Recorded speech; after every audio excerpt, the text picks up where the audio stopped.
and welcome to another episode of the Let's Talk Marvel Fan Theories podcast. I'm Taylor. And I'm Katie, and we're two sisters and borderline obsessed Marvel fans who have been following the Marvel Cinematic Universe closely for years. And now we want to share our MCU discussions with you. We chat about our own predictions and theories, plus some of our favorites from online, and our reactions to all of the Marvel content that's considered MCU canon, including the Disney Plus shows and the movies, as well as the Marvel news you need to know. Alright guys, we are finally here. It is finally here. The first new episode of Marvel TV for 2022, and we got a doozy of a Moon Knight episode to discuss. So of course, as we always do, we're going to talk about all the things we liked, what we didn't like, where we think the show is going, and to start it off, as usual, Katie's going to take it away. Alright, so I want to start off by saying I think the show is great so far. I thought out of all the shows, it had a very, very strong introduction. And obviously we can look into that a little further down the road, but now this is the 5th live action show, so I'm expecting them to get better.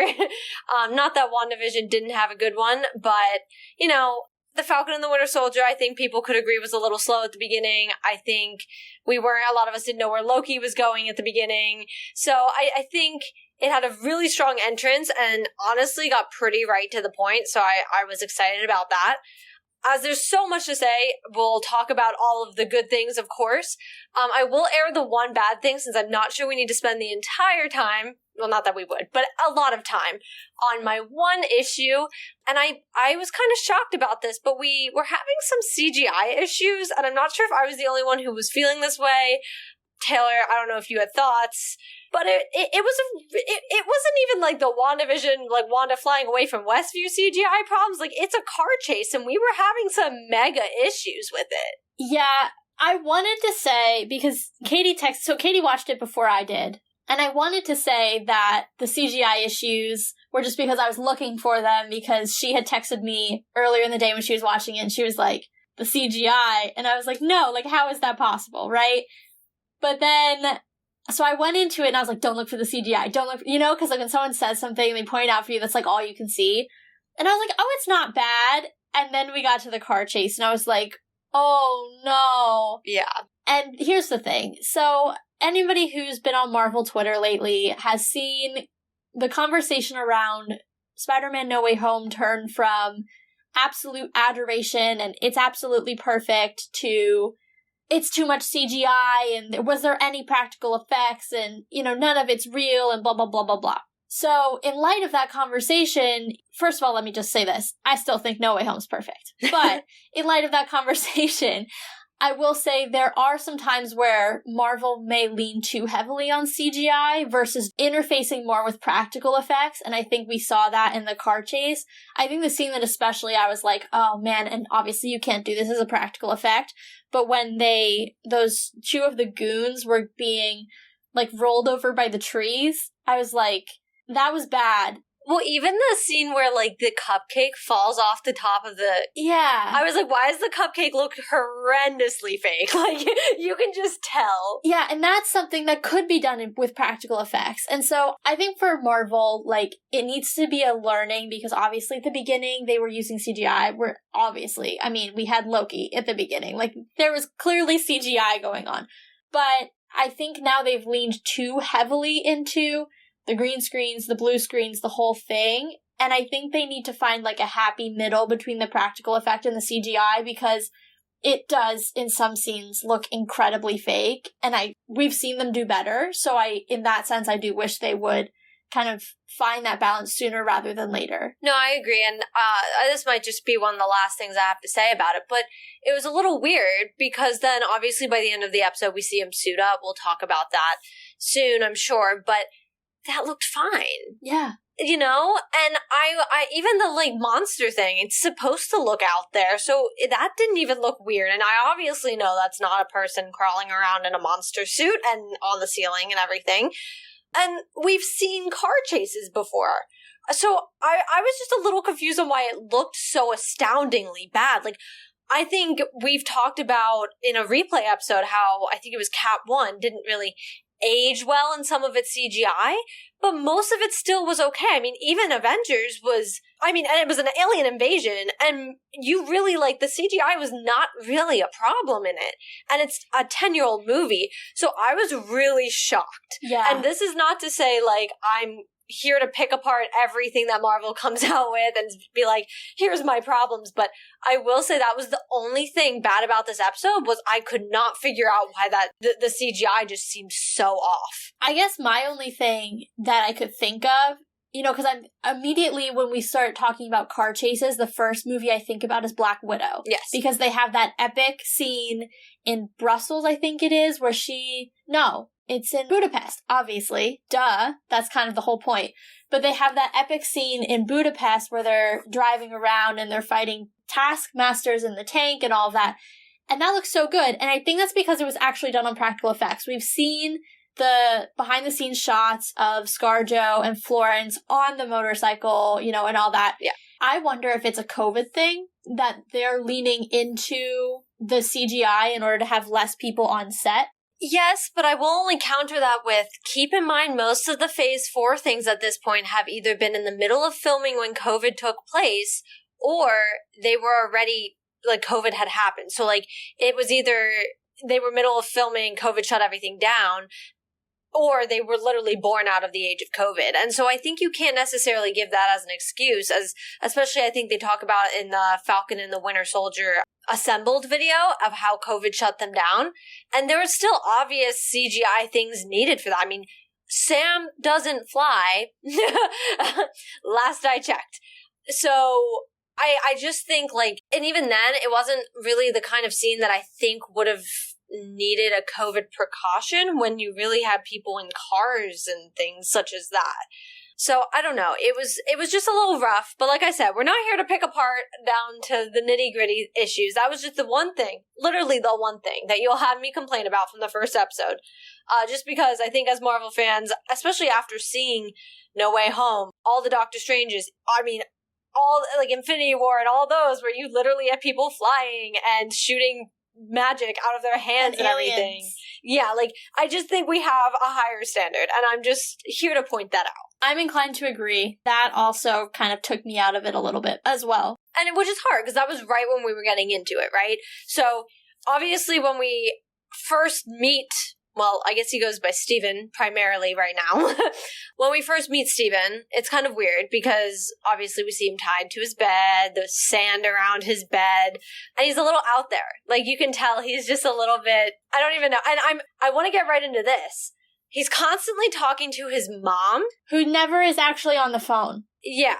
So I almost wonder, because I've been known to get too far into theories, but I almost wonder if the simple explanation is that it's for him to avoid social interactions that make him uncomfortable. So he's like, oh, I'm leaving a message. And I'm sure he's actually calling, but there is a reason she's not picking up. So I'm very intrigued to understand where that might take us. Yeah, for me, my first thought when he called his mom was, is it really his mom? Because, let me rephrase that. There's one body, right? So whoever gave birth to that body is the mother of the primary person within that body. Steven thinks he's alone in there. But when the mother gave birth, did she give birth to Steven or Mark?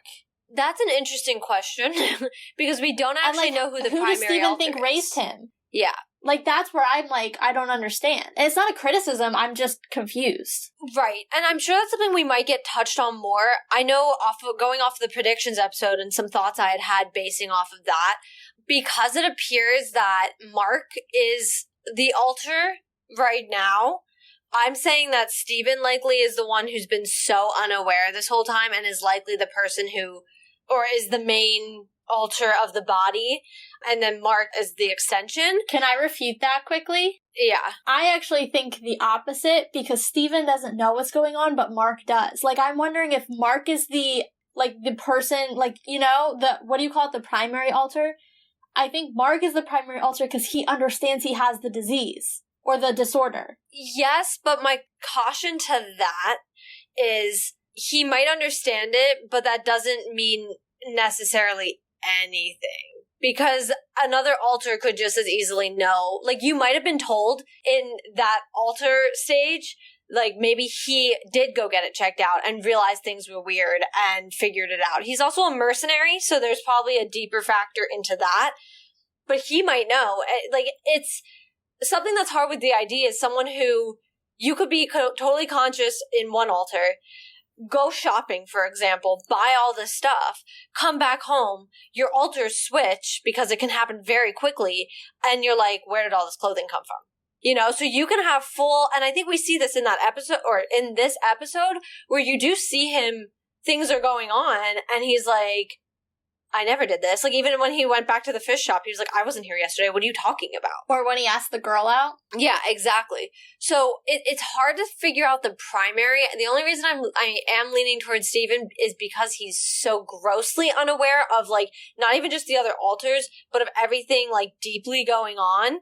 But at the same time, I don't know. Wait, I want to argue both sides. So I don't know, because because then I have the other side of Mark could have created Steven as an escape from what he is doing, but Mark just didn't strike me as the kind of guy that, like, feels what he is doing is a traumatic thing. Yeah, I lost sound completely. It wasn't my AirPod. It was just that weird thing that FaceTime does sometimes.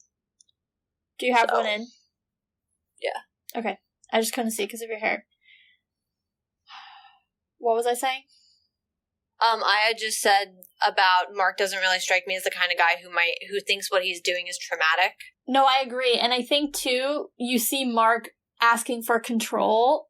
You know, whether it's Mark or Khonshu, like, Mark feels a sense of, like, ownership over the body. And, like, obviously he should, it's his body. But, like, even when Steven's in charge, I think he feels a sense of ownership. Well, and it's interesting because they call him, like, oh, the idiot. They're like, the idiot's back. Give it back to Mark. And he's like, I don't know what's going on. So I do almost wonder, like, it's very hard because usually DID comes from a traumatic event and it's usually from childhood. So it's like, are we going to have that sort of backstory? Or what if Mark's mom is dead and that's the traumatic childhood event, but Steven doesn't know and then he keeps calling the mom? That's just a random theory, but, like, what you said triggered me and I was like, maybe. I mean, it's possible. For sure. However, I will say a lot of the time it's a traumatic response, especially to, like, abuse, because it's a something that you can't really escape. Where when it happens in childhood, this other person is almost created for you to escape while something terrible is going on. Of course, I don't know what take they're going to have on this, and I do know in the predictions episode I said I wonder if possibly Mark, although, like I just said, I don't know. Mark seems like a very strong personality, so I'm not sure. But I did mention how it's possible that Mark maybe incidentally had created Steven. This is why I was like, I want to argue both sides, because there is an argument for both sides.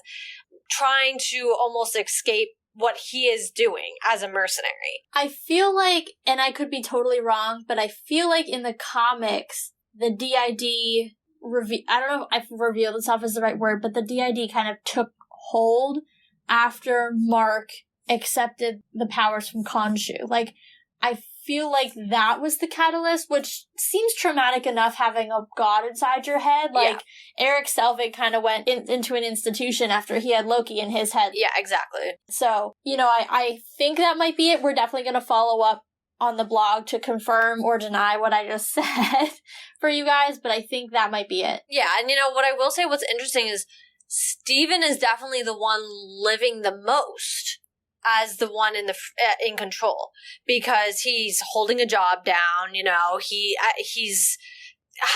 obviously pays his rent and everything. And what I do have to say is really interesting is usually, I mean, I guess at first, but most of the time, once you reach the stage where alters are aware of each other, they're all aware of each other. So I think it's interesting that Steven doesn't know the other alters versus they do.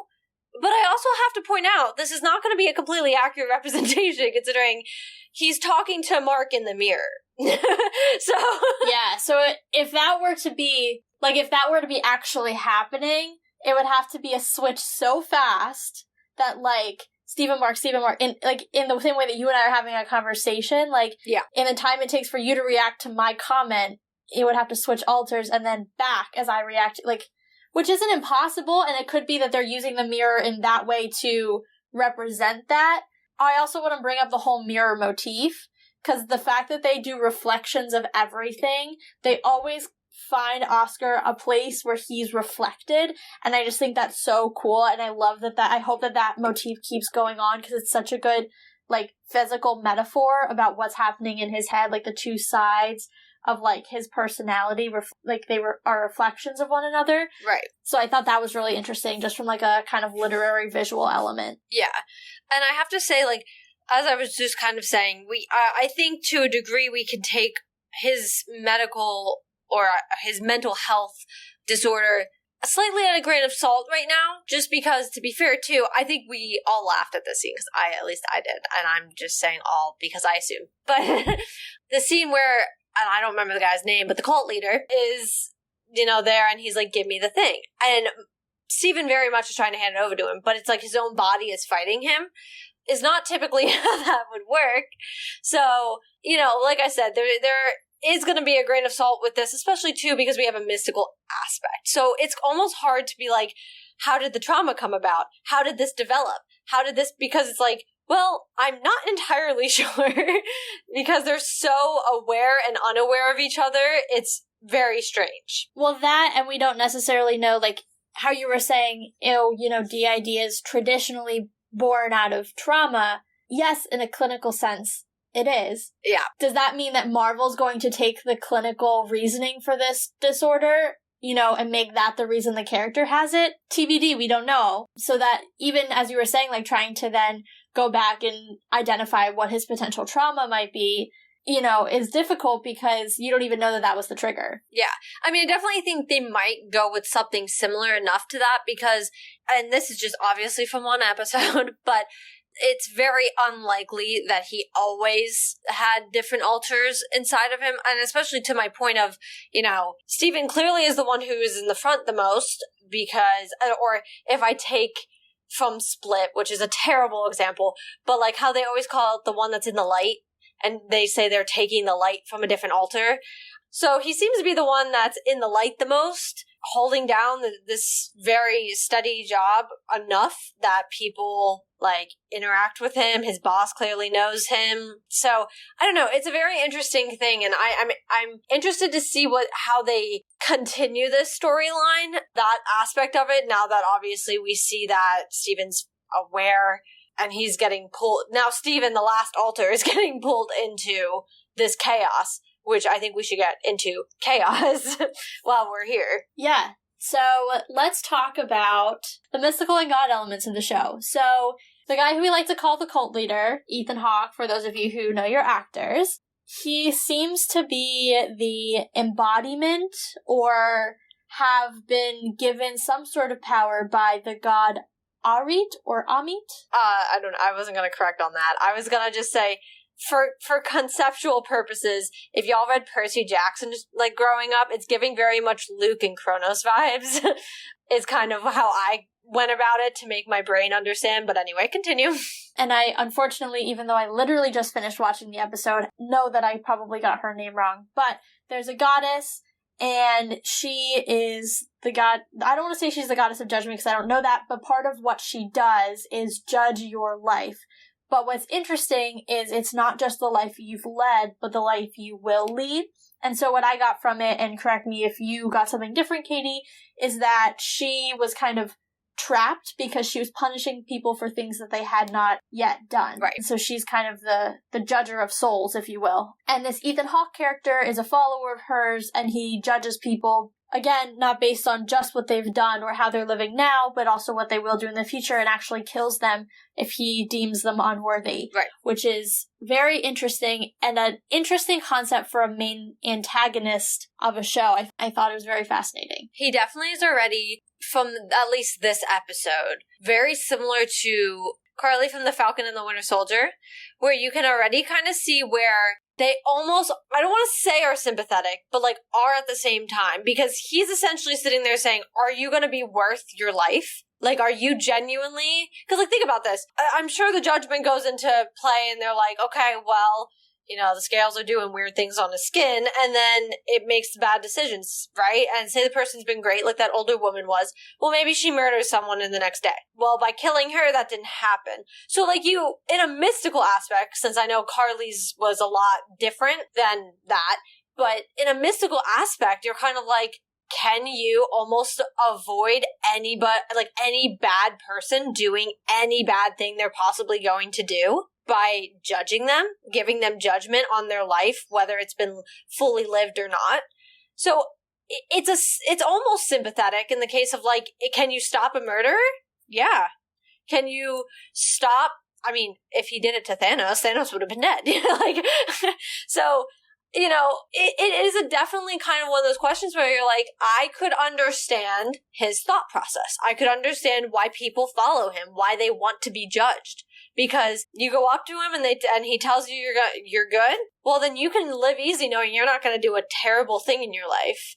So I can definitely see where he's not one of those villains where you're like the Red Skull. Like, he's not just like, not just after power. Yeah, like, I'm just here to create chaos while I search for things that give me more power and create just fire for everybody else. So I definitely think he's an interesting villain. And if they keep him on that exact track, it's gonna definitely be hard to not understand his cause. Yeah, I think that's a very fair representation. I thought that the first scene with him, I want to understand why he has the glass in his shoes, like why he breaks the cup and then puts the glass in his shoes, like in the first scene.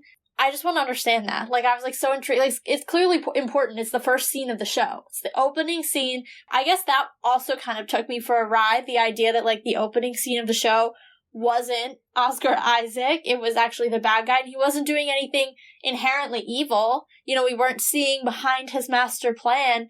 He was just taking a drink, crunching up the glass and putting the glass in his shoes. I guess I wonder almost if that's what keeps him, like, it's his penance for maybe not living as good a life. Like, maybe if he were to judge himself, the scales would be tipped, but he's chosen, like, some sort of penance in order to keep them level so that he doesn't die at the hands of the goddess. I don't know. Maybe it's the burden of being her mouthpiece, if you will, on Earth. But I don't know, for whatever reason, the glass makes me very curious. Yeah, and I was kind of thinking more like offering kind of idea. But, like, obviously he's not giving anything directly, but more of the idea of, like, I quite literally give my comfort and my way of life to you. I'm willing to be uncomfortable, and I'm willing to do what you ask of me to continue your message. And sounds like he's, like, essentially trying to raise her, which is very interesting, considering for bigger ramifications, what the heck kind of vibe. But definitely, like, my kind of thought was it's almost a way of offering and to say, like, I am fully devoted to you in some way, shape, or form. But as I said it, and as I think we're leaning towards, one of his interactions with Stephen is when he goes to give him judgment and the scales can't pick, and he looks at him and is just like, there's chaos inside of you. And I know we got into this in the predictions episode. And I'm just going to say it again, chaos is not the type of thing in the MCU directly in it that gets thrown around willy-nilly.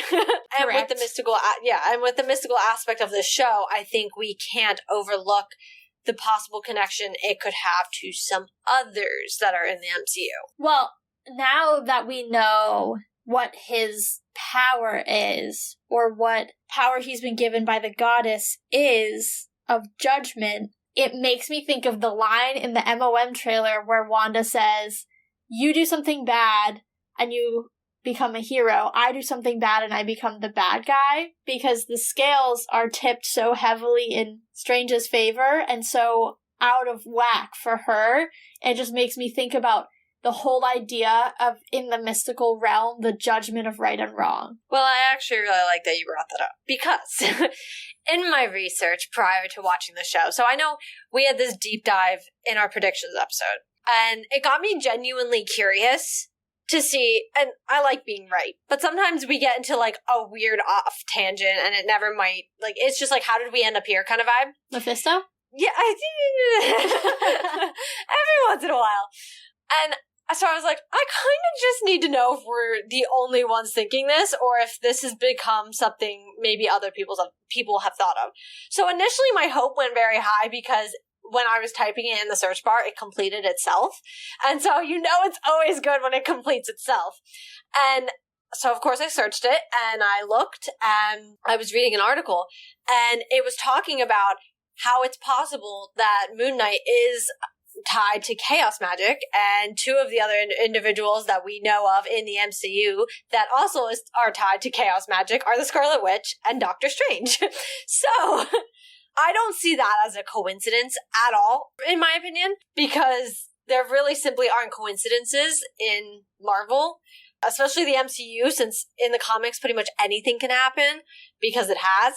But in the MCU, it's very meticulously picked. So for that whole idea of the Judgment, I think it's interesting because someone who has chaos magic, I think, can tip both ways. And we see that in the definition of who Wanda is.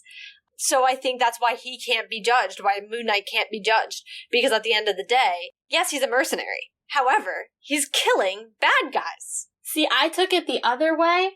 Not the other way. I took it a different way. The idea of the scales, they can't decide.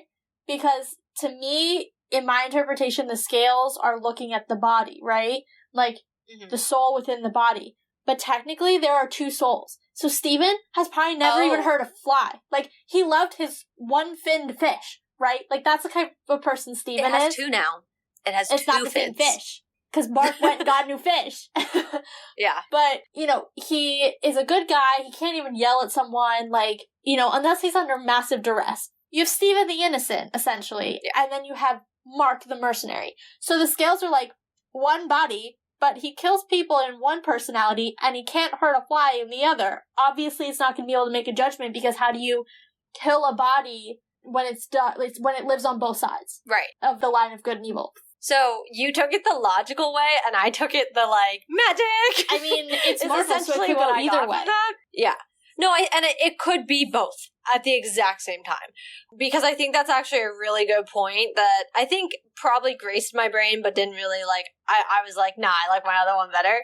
But no, that's definitely a good point where you do have an actual murderer, but you do also have a very innocent man. So how do you kill the body to punish the murderer when you're also killing the innocent? Yeah, that's very fair. So it's like a very interesting, ethical dilemma, which I think is why the scales chose not to make a decision.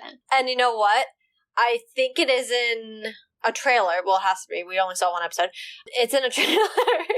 I want to get back to talking about the trailers in a second when you finish your thought, because I have something I noticed. Okay.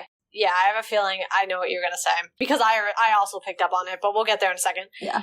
But what's definitely interesting is in the trailers, we have bad guy cult leader, who I apologize, I really don't know his name. I don't think they said his name in the episode. Oh, no, they did. They did. I'm just really bad with names. To be fair, I will just point out, I was making breakfast while watching the show. So, small things like people's names just kind of went out the window. I legit finished watching 5 seconds before we hopped on this call, and I'm just really bad with names. It's like, I have to watch 6 movies with a character before I'm like, yes. Yeah. But yeah, so in the trailer, bad guy cult leader, and we're just going to call him that for the time being, he says to him, embrace the chaos. And once again, because first now he said, there's chaos inside of you. And then the other side of it is embrace the chaos. So I almost wonder, because he's clearly putting together, I don't know if he's like, oh, you have dissociative identity disorder, but he's at least putting together that Steven very clearly has no idea what is happening. And he obviously knows the other side of Steven. So I think he's definitely putting together that there is a disconnect inside of him, and without judgment being able to take place, he knows that disconnect affects that.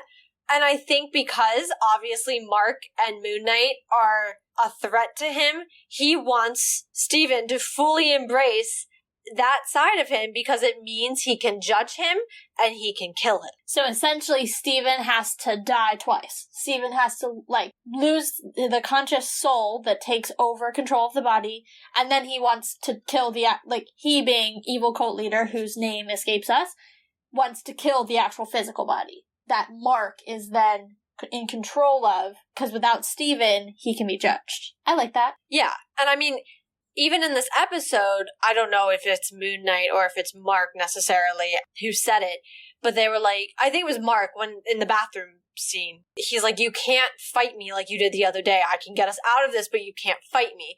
So I think, and I said this in the predictions episode, the likelihood of, and the best way to treat someone with DID is they need to recognize and acknowledge their alters, and that's how they can start to integrate them. And so I said this in the predictions episode, that the likelihood of that being his trajectory throughout the show is high. And so far that seems where we're already going. So in order for everything to work out for Steven, he essentially needs to accept what is happening inside of him in order to make it less chaotic, for lack of better words, but also for exactly that word. But in the meantime, doing that might give in to exactly what evil cult leader wants. Interesting thought. I don't know how to react to it quite yet because I feel like I don't have enough information. I will say, though, in the comics, my understanding on a very surface level is that Mark and Steven, and I know there's Jake. I'm assuming Jake is just not going to be in the show. He may come in later, Jake being the third alter. Mm-hmm. We've not seen Jake yet. Maybe he's a surprise guest. But Oscar Isaac, one-man show. Yeah.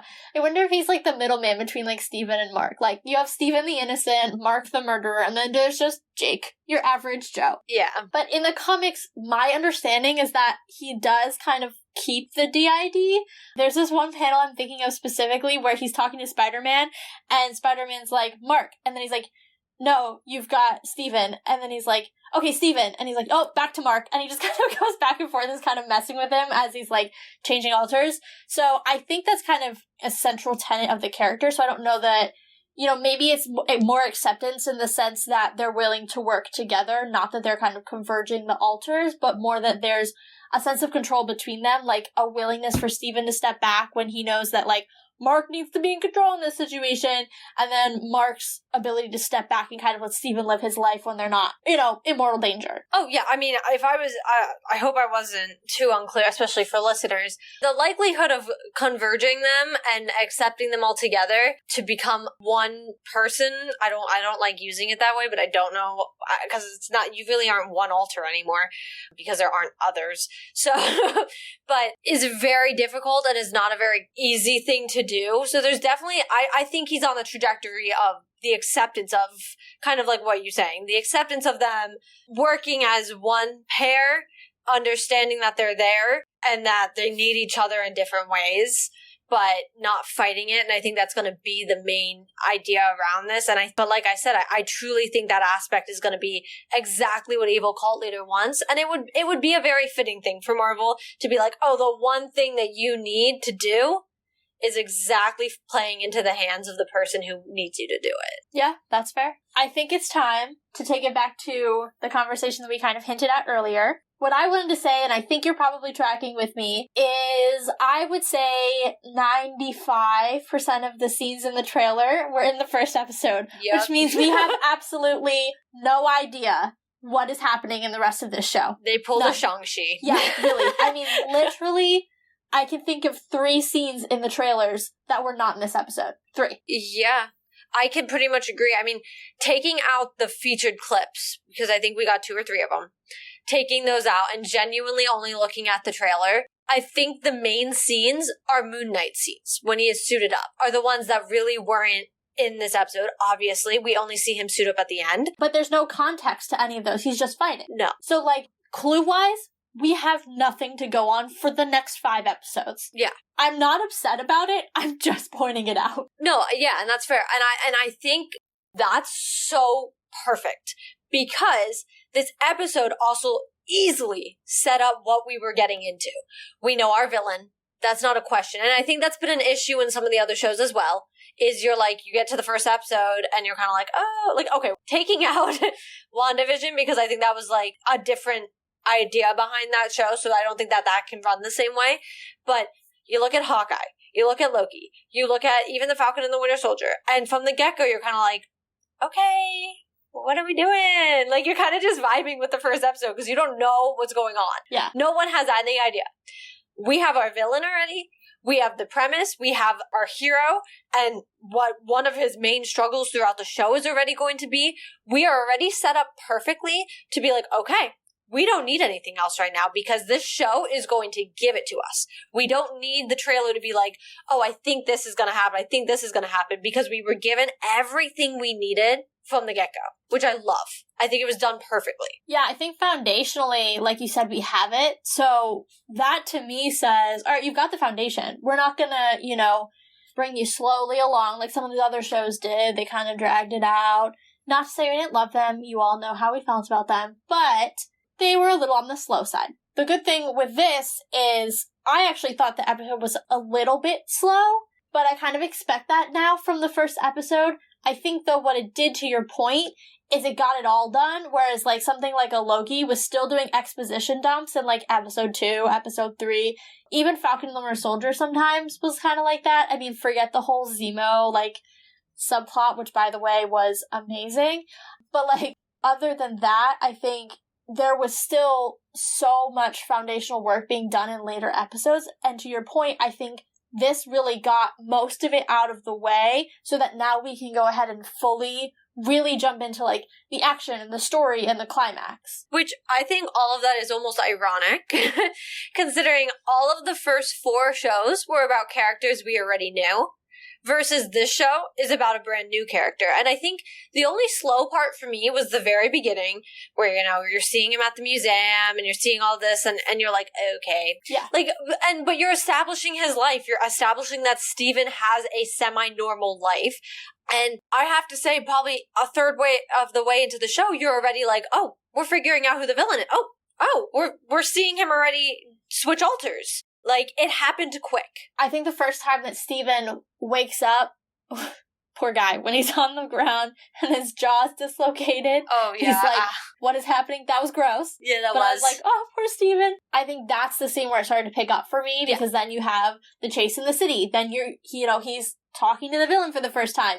You're getting Khonshu's voice in his head, and I was like, oh, here we go. Yeah. Now we're picking up steam. And I think it did that a lot earlier than some of the other shows. And to your point, was, like, able to, like, lay the foundation, but, like, give us information on Steven, but not necessarily do it in, like, an exposition dump way. Like, I think, here's what it is. This show is showing, not telling. I think some of the other shows were very tell. Like, even Falcon and the Winter Soldier was very, like, let's explain to you the government after the blip. Yeah. And let's explain to you about the refugees. All important things, but they told they didn't show. Yeah. And I think part of that, and we talked about this last time, is because those shows are so weighed down by the mythos of the rest of the MCU, whereas with Moon Knight, they're like, I can just show you this guy's life because you don't need to know how he's related to Captain America or, the Scarlet Witch. Exactly. This is just Steven living his life until Mark kind of shows up. No, I think that's a very valid take, because I think that with the exception of WandaVision, because of how WandaVision was put together, and also I'm currently rewatching it, so I definitely I could definitely kind of attest to it.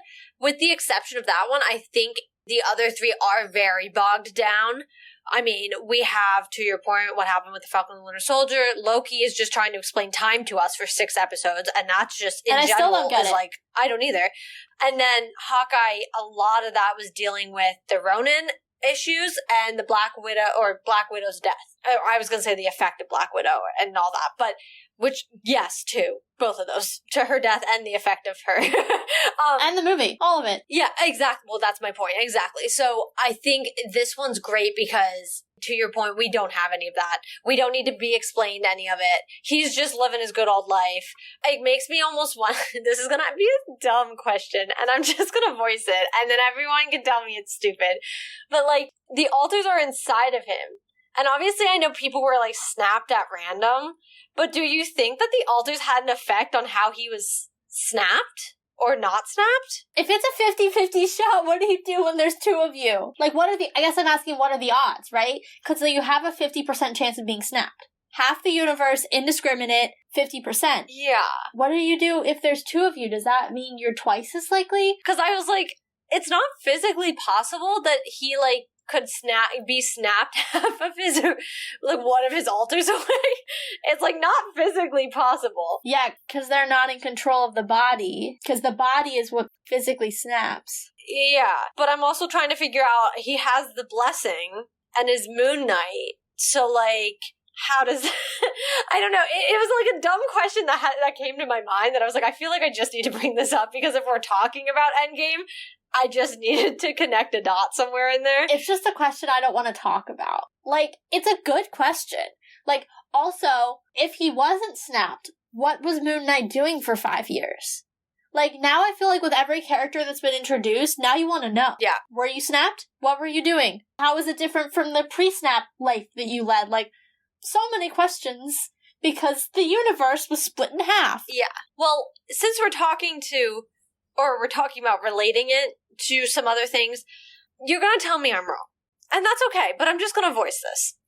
He's in London. Mm-hmm.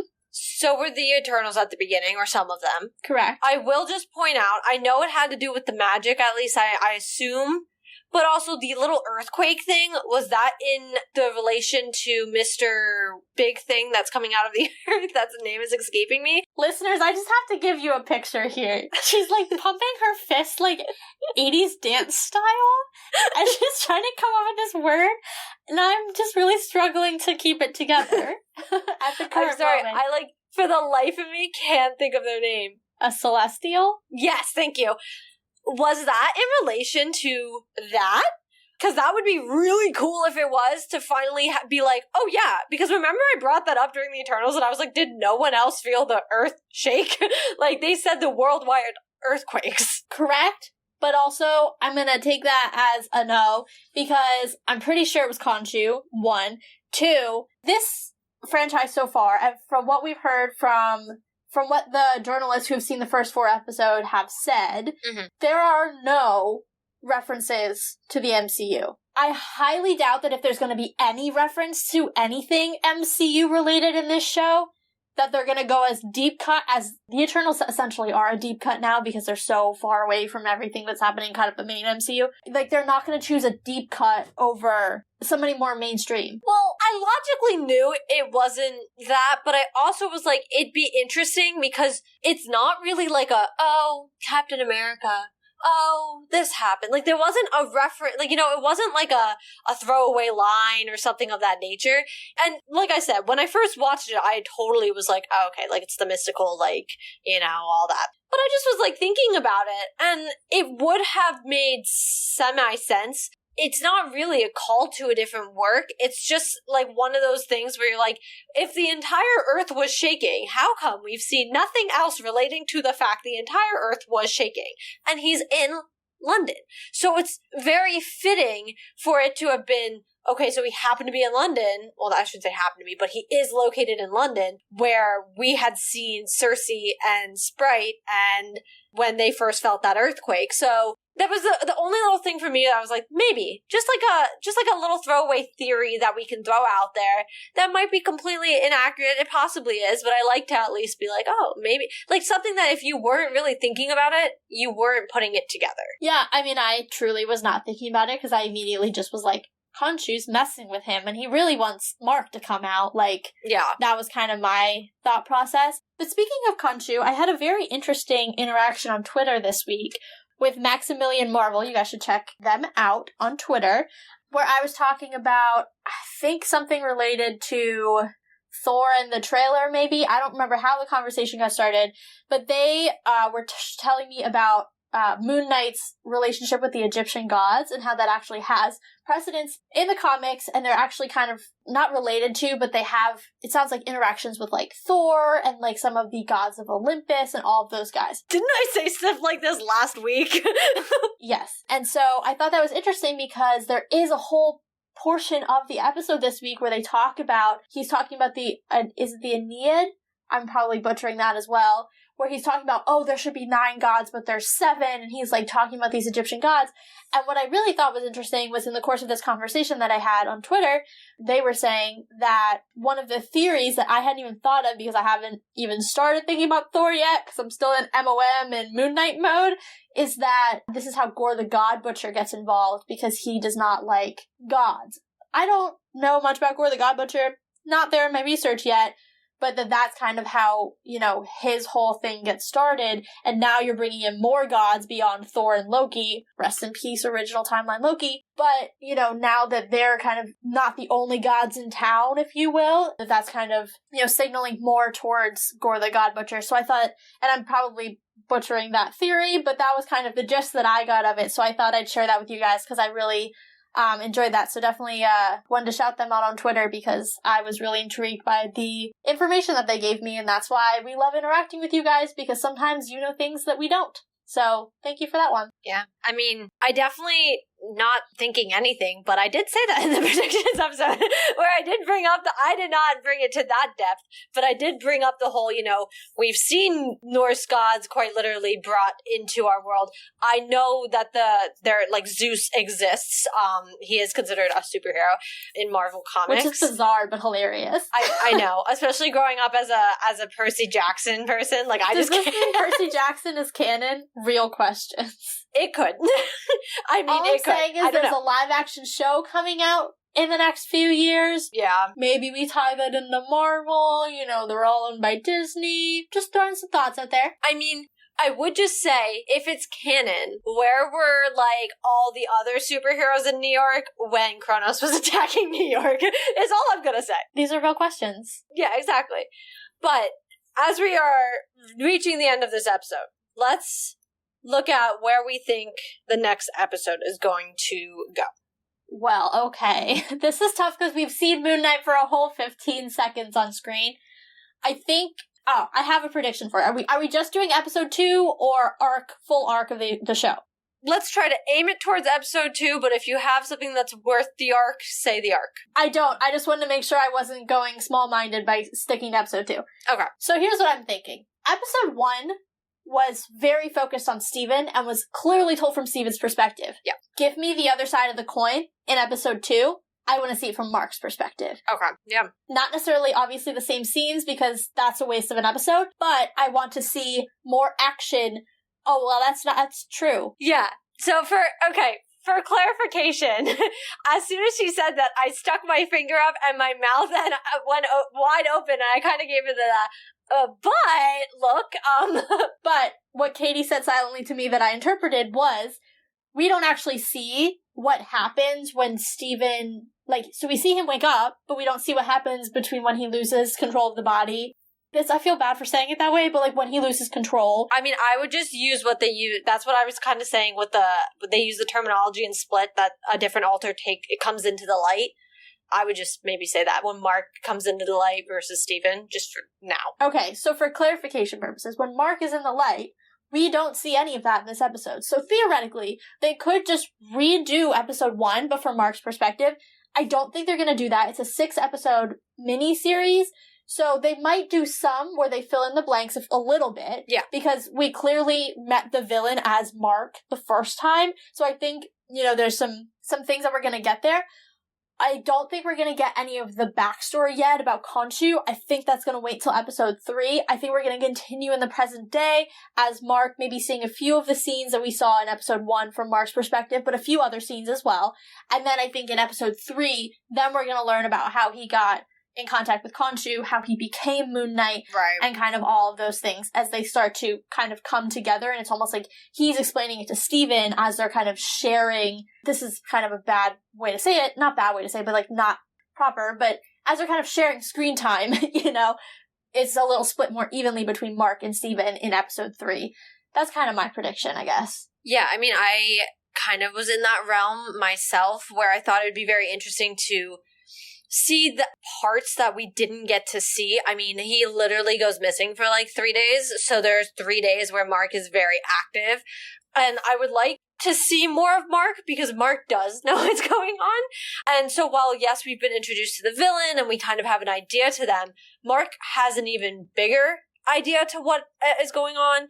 Obviously, he stole something that was very important to them for a reason and was on some mission for a couple days. So I definitely would like to see, I mean, I would be totally fine with them filling in those 3 days with Mark, because that's complete backstory that I think we need to understand more of because to be fair, our story starts with Steven getting brought into all of this. However, this is already, we're technically mid-story already. He's already going after bad cult leader guy.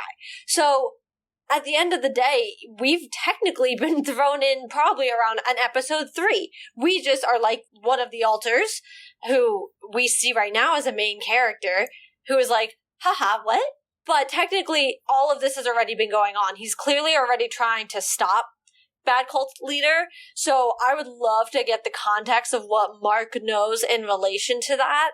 And I also would almost really like to get the background on Mark and maybe expand some of the weird things we've seen. Like the girl who was on the phone, Layla, the connection that was, when because she even said, like, what's with the accent? You've been missing forever, like, blah, blah, blah, blah, blah.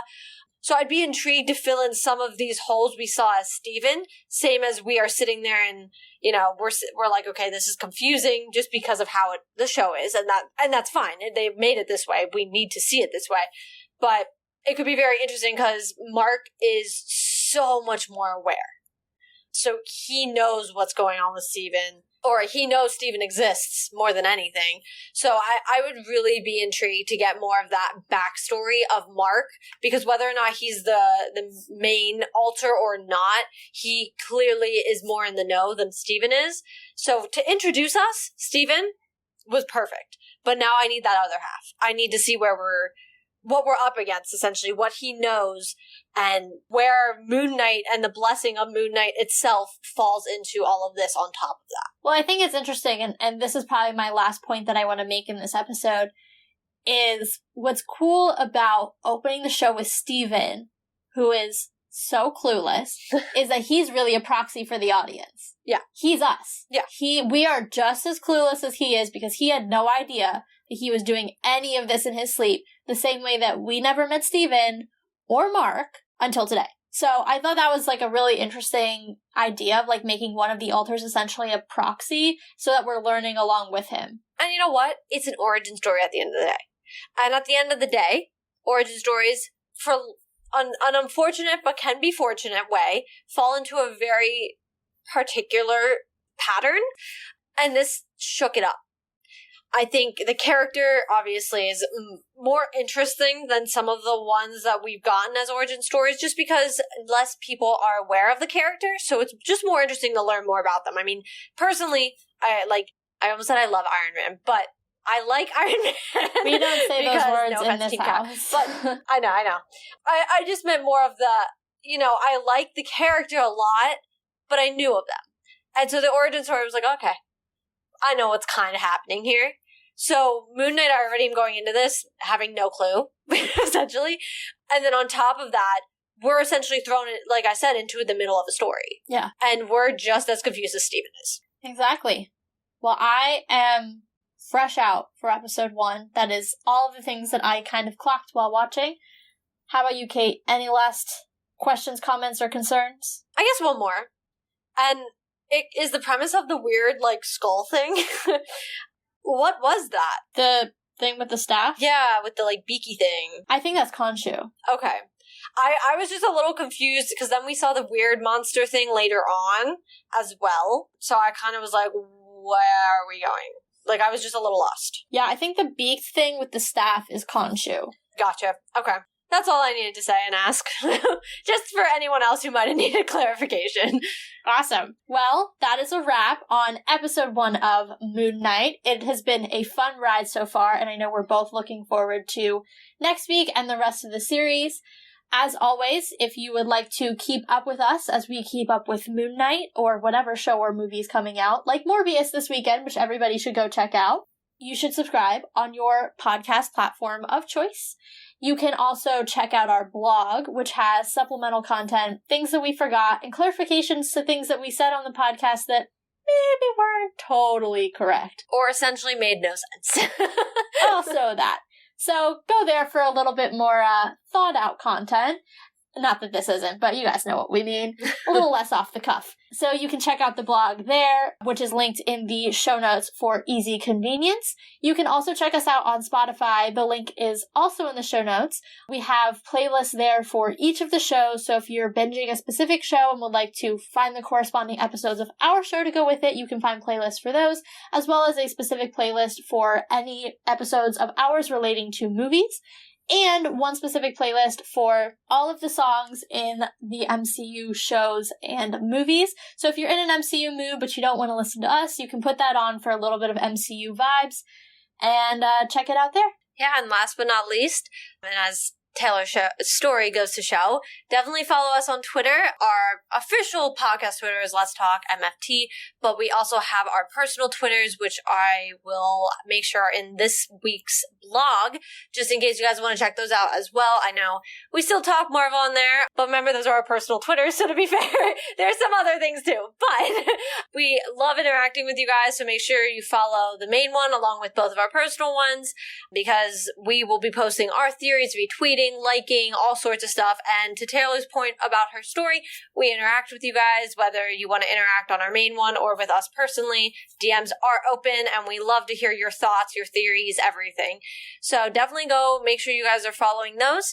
And as Moon Knight is here, Morbius is here, and we're literally like a month out from MOM, make sure you're staying up with all of Marvel's content on top of all of our content, since there's so much happening right now.